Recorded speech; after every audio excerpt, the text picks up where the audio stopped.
என்ன பார்க்குறீங்க? Bachelors inspired ஈஸியான இட்லி பொடி ரெசிபி எப்படி பண்ணுறதுன்னு நான் சொல்லித்தரேன். எது இல்லைனாலும் பரவாயில்ல, ஆனால் இந்த 3 பருப்பு must because it is high protein. ஒரு காமனான மெஷரிங் ஜார் எடுத்துக்கோங்க. ஃபர்ஸ்ட் கப் 1 கப் உருத் தால் நான் போட்டு நல்லா இந்த மாதிரி ஸ்டர் பண்ணுறேன்.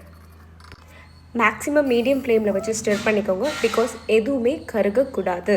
தென் ஐ எம் டேக்கிங் சென்னா தால், அதுக்கப்புறம் சாம்பார் தால் எடுத்துருக்கேன். சென்னா தால் 1 கப், சாம்பார் தால் அதோட ½ cup. This is the measuring எப்போதுமே மாறக்கூடாது. அப்போ தான் நான் சொன்ன கரெக்ட் டேஸ்ட்டில் வரும். நல்லா ஸ்டர் பண்ணி எடுத்துக்கோங்க, எதுவுமே கருகக்கூடாது, மஸ்ட்.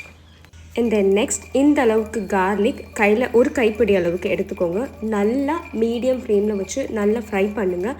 கார்லிக்கோட அப்பர் லேயரோட தோல் ஃபுல்லாகவே லைட்டாக ப்ரௌன் ஆனதுக்கப்புறம் நீங்கள் ஒரு பிடி அளவுக்கு உங்களுக்கு தேவையான அந்த காஞ்ச மிளகா போட்டுக்கோங்க. அண்ட் தென் நல்லா காஞ்ச மிளகா நல்லா வந்துட்டு ஃப்ரை ஆனதுக்கப்புறம் 2 அந்த லீவ்ஸ் ஃபுல்லாகவே நீங்கள் கறி லீவ்ஸ் போட்டுக்கலாம். பிகாஸ் கறி லீவ்ஸ் லாஸ்ட்டாக தான் நீங்கள் போடணும். பிகாஸ் கறி லீவ்ஸ் டக்குன்னு கருகிடும்.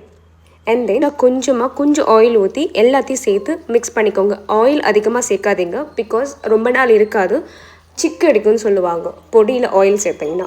Okay, yeah. Next of the process எல்லாமே முடிஞ்சிருச்சு. நெக்ஸ்ட் லாஸ்ட்டாக நம்ம எல்லாமே கிரைண்ட் பண்ண போகிறோம். ஃபர்ஸ்ட் இந்த மிக்சரை நம்ம கிரைண்ட் பண்ண போகிறோம் பிகாஸ் இதுதான் ஃபஸ்ட்டு கிரைண்ட் பண்ணி கோர்ஸாக நம்ம கிரைண்ட் பண்ண போகிறோம். இந்த டெக்ஸ்சரில் கோர்ஸாக வந்ததுக்கப்புறம் நல்லா மிக்ஸ் பண்ணிவிட்டு, பிகாஸ் என்னோடய ஸ்மால் ஜார்னால் நான் ஒன்றா பண்ணுறேன். இந்த தென் செகண்டாக எல்லாமே இந்த ஃப்ரை பண்ணி வச்சுருக்க இந்த பல்சஸ் எல்லாமே சேர்த்து அது கூட கொஞ்சம் தேவையான அளவுக்கு கொஞ்சமாக சால்ட்டு சேர்த்து ஆட் பண்ணி இந்த மாதிரி ஃபஸ்ட்டு ரொம்ப கோர்ஸாக கிரைண்ட் பண்ணி வச்சுக்கோங்க. அண்ட் தென் அதில் வந்துட்டு அசஃபோடிட்டா அந்த பவுடர் இருக்குது இல்லையா, அந்த பவுடர் ஆட் பண்ணிக்கோங்க. பெருங்காய பொடி அது ஆட் பண்ணி இந்த மாதிரி ஃபைன் இந்த அளவுக்கு ஃபைனாக அரைச்சிக்கோங்க. இட்லி பொடி எப்போதுமே கொஞ்சம் கோர்ஸாக இருக்கணும். ஃபைனாக அரைச்சிங்கன்னா ஓகே, அது that's your dish.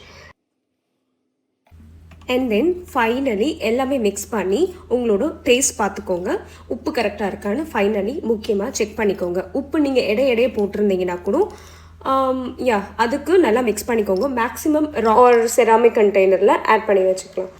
So finally if you are willing இந்த மாதிரி கேரளா ஸ்டைலாக இருந்தால் கோகோனட் ஆயில் ட்ரை பண்ணுங்கள். ஒரு தமிழ்நாடு ஸ்டைலாக இருந்தால் நீங்கள் வந்துட்டு நல்லெண்ணெய் ட்ரை பண்ணலாம். ஸோ இந்த மாதிரி இட்லி மிக்ஸ் பண்ணி சாப்பிட்டு கமெண்ட் பண்ணுங்கள் எப்படி இருக்குன்னு. So thank you.